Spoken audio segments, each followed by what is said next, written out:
Banquet hotel farm house association के राष्ट्रीय अध्यक्ष महेश आहूजा ने कहा कि कोरोना संक्रमण काल में उद्योगों के साथ सेवा क्षेत्र की इंडस्ट्री को भी भारी नुकसान हुआ है। इनमें सबसे अधिक होटल इंडस्ट्री को नुकसान हुआ है। उन्होंने कहा कि 14 महीनों में कारोबार पूरी तरह से बंद है। कई छोटे और मध्यम वर्ग के होटल बंद की कगार पर हैं। एसोसिएशन का दावा है कि कोरोना काल में इंडस्ट्री को 400 करोड़ से अधिक का नुकसान हुआ है। गाजियाबाद से सिटी न्यूज़ के लिए विशाल रावत की रिपोर्ट।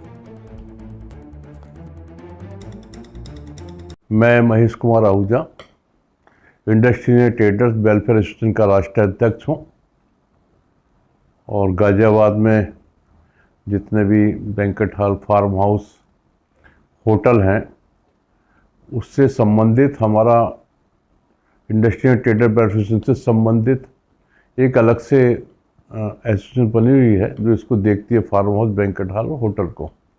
उसी के विषय में आपके सामने को बोलना चाहता हूँ कि गाजियाबाद जनपद में छोटे बड़े लगभग 1150 या 1200 के करीब banquet hall, hotel, farm house हैं। और ये जो 1.5-2 साल से जो चल रहा है, कोरोना की महामारी चली है, इससे सबसे ज़्यादा जो फ़र्क पड़ा है केवल इसी लाइन पे पड़ा है, क्योंकि शादियां हुई नहीं। पिछले साल भी शादियां नहीं हुई और इस साल पूरा सीज़न हमारा यूँ ही चले गया। गर्मियों में शादियां नहीं होती, शहरों में गर्मियों में शादी नहीं होती और देहातों में गर्मियों में होती हैं। तो अब भी करीब 5-6 महीने खाली रहेंगे और अगर सब कुछ अच्छा रहा ईश्वर की कृपा से तो शायद नवंबर से शायद हमें मिल पाएंगे।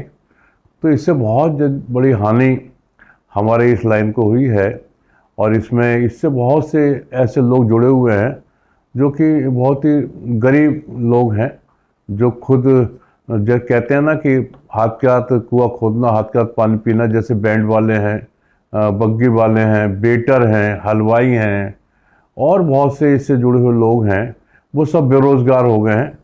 और सरकार की तरफ से कोई भी इस लाइन के लोगों को कोई भी सुविधा नहीं दी गई है। ये भी बड़ा दुर्भाग्य की बात है, बल्कि कोई विचार ही नहीं किया गया। और सबसे ज़्यादा जो इसमें कमियां रही हैं कि जैसे आपने देखा होगा पहले 200 लोगों की, जो बड़े फार्म हाउस से 200 लोगों के हम शादी कर सकते थे और कवर्ड में 100 लोगों की। फिर आया कि 100 लोग कर सकते हैं फार्म हाउस में, 50 लोग की बैंक्वेट हॉल में कर सकते हैं। तो सरकार ने कोई विचार नहीं किया इसके बारे में, क्योंकि फार्म हाउस जिनकी कैपेसिटी 5-50 हज़ार लोगों की है, 5,000 लोग शादी कर सकते हैं, वहाँ भी आपने 100 लोगों का किया। और जिन बैंक्वेट हॉल में, जैसे हमारा आरडीसी में बहुत से रेस्टोरेंट हैं जो 50 की जिनकी कैपेसिटी है, वो भी 50 लोगों का शादी कर रहे हैं। तो इनको देखना चाहिए था कि कैपेसिटी कितनी है। भाई उनको तो ये मतलब है कि कितने दूरी पे लोग होने चाहिए, 2 गज की दूरी पे होने चाहिए। हम तो कहते हैं कि हमारे यहाँ 20 गज की दूरी भी रख ली जाए तो भी 1000 लोगों की शादी हो सकती है, 500 लोगों की शादी हो सकती है। तो ये अन्यायपूर्ण फैसला था। कोई विवेक कोई इसमें दिखाया नहीं गया और मैं समझता हूँ कि प्रशासन की तरफ से कभी इस चीज़ को ध्यान नहीं दिया कि जो बड़े बैंक्वेट हॉल हैं, बड़े फार्म हाउस हैं, उनका क्या होगा, क्योंकि खर्चे बंधे हुए हैं, माली भी लगे हुए हैं, आपके सफाई वाले भी लगे हुए हैं और भी बहुत से इससे जुड़े हुए लोग हैं, माली हैं, सफाई वाले हैं, बिजली वाले हैं।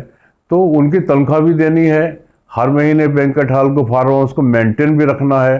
तो जहाँ लाख रुपए महीने का खर्च हो तो वहाँ 25 लोगों की शादी कराने में कुछ मैं समझता हूँ कि तेल का खर्च भी नहीं निकलेगा। तो सरकार ने बहुत ही अन्यायपूर्ण फैसला था और आगे से मैं निवेदन करूँगा कि वो जांच करें अपने स्तर पर प्रशासनिक तरीके से कि कौन से बैंक्वेट हॉल कितनी कैपेसिटी के हैं और कैपेसिटी के आधार पर अगर कभी आवश्यकता पड़ती है तो कैपेसिटी के आधार पर हम लोगों को शादी करने की परमिशन मिलनी चाहिए। ये मेरा कहना है। ये मेरा एक सवाल इसी में हो रहा है कि लगभग आप इसे अपने जो बैंक्वेट हॉल से जुड़े हुए जो भी हैं, इसमें लगभग कितने का नुकसान मान रहे हैं बैंक्वेट हॉलों का? क्योंकि ये चर्चा है कि ये करीब जो शहर में चर्चा है, जो आपके मैंने अन्य एसोसिएशन से बात करी है कि लगभग हमारा 300 करोड़ रुपए लगभग का नुकसान है। इसमें क्या कहना चाहेंगे आप? 300 करोड़ का जो नुकसान जो कहा गया है, मैंने भी कहा है 300 करोड़ का नुकसान 400 करोड़ का भी हो सकता है। लेकिन यह है कि भाई 400 करोड़ लोगों का सबको मिलाकर नुकसान है, क्योंकि जो वेटर का नुकसान है, हलवाई का नुकसान है, वो भी हम अपने नुकसान समझते हैं। हमसे जुड़े हुए जितने भी लोग हैं, चाहे वो बैंड वाले हैं, बग्गी वाले हैं या कोई भी हैं, फूल वाले हैं, टेंट वाले हैं, तो सब लोगों का मिला के मैं समझता हूँ 400 करोड़ का नुकसान इसमें होगा। और बहुत बेरोजगारी बढ़ी है। हम सरकार से उम्मीद करते हैं कि हम लोगों को कुछ सुविधा मिलनी चाहिए, कुछ सब्सिडी मिलनी चाहिए। बिजली का बिल बराबर जा रहा है ना। और मैं समझता हूँ कि आने वाले दिनों में जीएसटी वाले परेशान करेंगे कि भाई आप पहले से जीएसटी देते थे, अब क्यों नहीं देते हैं। और सरकार का एक जो बड़ा जो खतरनाक चेहरा है, तो जीएसटी वालों को, जिसको पहले हम सेल टैक्स कहते थे, उनको टारगेट दे दिया जाता है कि आपने टारगेट पूरा करना, इतने करोड़ रुपए का गाजियाबाद से, इतने करोड़ रुपए का वहां से। तो झूठे मूठे वो केस करेंगे और वो एक तरीके से हमारी खाल ही नोचेंगे। उस तो परेशानी तो है, आमदनी हुई नहीं, और आमदनी वो मांगेंगे। बिजली के खर्च भी हम दे रहे हैं, बिजली के बिल भी दे रहे हैं। तो मैं तो निवेदन करूँगा कि बिजली जो भी जितनी खर्च होती है उसके आधार पे पैसा मिलना चाहिए। जो फिक्स चार्जेस हैं वो ख़त्म किए जाएं। इसमें एक सवाल मेरा और है, क्योंकि आप व्यापारी भी हैं। व्यापारी बहुत ज़्यादा सरकार से नाराज है डिसीजन को लेकर, कि सरकार ने शराब के ठेके खोल दिए और व्यापार बिल्कुल बंद है। इस पर क्या कहना चाहेंगे? असल में सरकार ये सोचती है और कि शायद शराब के ठेके से हमें रेवेन्यू मिलेगा और हमारा सरकार का खर्च इस पर निकल जाएगा, तो वो बहुत बड़े भूल में है। और हम तो सोचते थे कि भाई भाजपा की सरकार आई है और मुख्य तौर पर हमारे महंत जी, योगी जी महाराज जी इस पर बैठे हुए हैं, मुख्यमंत्री के पद पर बैठे हुए हैं, तो शायद शराबबंदी गुजरात की तरह उत्तर प्रदेश में भी होगी। लेकिन बहुत दुख का विषय है कि उन्होंने यहाँ ठेके खोल दिए और ये नहीं देखा कि जो गरीब आदमी, रेहड़ी वाला है, ठेली वाला है, मजदूर आदमी है, लगभग वही अधिकतर लोग वही शराब पीते हैं। तो उनके भविष्य का क्या होगा भाई? वो घर जाएंगे, घर पे अपने बच्चों को, पत्नी को परेशान करेंगे, उनसे पैसे मांगेंगे, पैसे आमदनी तो उनको है नहीं, वो बेचारे कहाँ से। तो क्लेश ही बड़े हैं, आत्महत्याएं बढ़ी हैं और गरीबी बढ़ी है। तो ये बहुत ही गलत तरीका था। मैं तो चाहता था कि भाई जैसे हमारे भाजपा सरकार ने बार बार कहा है कि हम गौ रक्षा करेंगे, गौ संवर्धन करेंगे, तो मुझे उम्मीद थी कि शायद ये देसी गाय के बारे में विचार करेंगे, क्योंकि देसी गाय का जो दूध है वो अमृत है। हमारे देश में बेरोजगारी बहुत ज़्यादा है और बेरोजगारी भी गाय पालने से दूर हो सकती है। अब जैसे कि अब जो गौशालाओं से, जो सरकारी गौशाला है, इसमें से जो गाय ले जाएगा तो उनको 900 रुपये देंगे उस व्यक्ति को पालने के लिए। तो मैं कहता हूं कि आप जो गौशाला से ले जाए उसी को क्यों, जो देसी गाय पालता है उसको आप सब्सिडी दीजिए 2000 रुपये महीने की, तो गाय पालेगा, उससे खाद, देसी खाद भी बनेगा, देसी खाद हमारे खेतों में लगेगा, तो हमारी उपज भी सही होगी और बीमारी नहीं फैलेगी। क्योंकि जो बाहर से हमें खाद मंगाना पड़ता है, जो विदेशी जो मुद्रा हम खर्च करते हैं, उसे बचत होगी और लोगों का स्वास्थ्य भी जुड़ेगा। और ये भी है कि जो गांव का जो व्यक्ति है शहर की तरफ आता है मजदूरी करने के लिए, मैं देखता हूं कि 20 बीघे का काश्तकार, 50 बीघे का काश्तकार भी यहाँ पर जहाँ पर मजदूर बैठते हैं नासुर फाटक पर, यहाँ पर बेचारे बैठते हैं और यहाँ रात को सोते हैं। तो ऐसी स्थिति क्यों पैदा हो? उनको रोजगार आप गांव में दीजिए। तो सबसे अच्छा तरीका यही है कि देसी गाय का संवर्धन हो, उनको पालने वालों को सब्सिडी दी जाए और बैलों से खेती करने वालों को भी सब्सिडी दी जाए।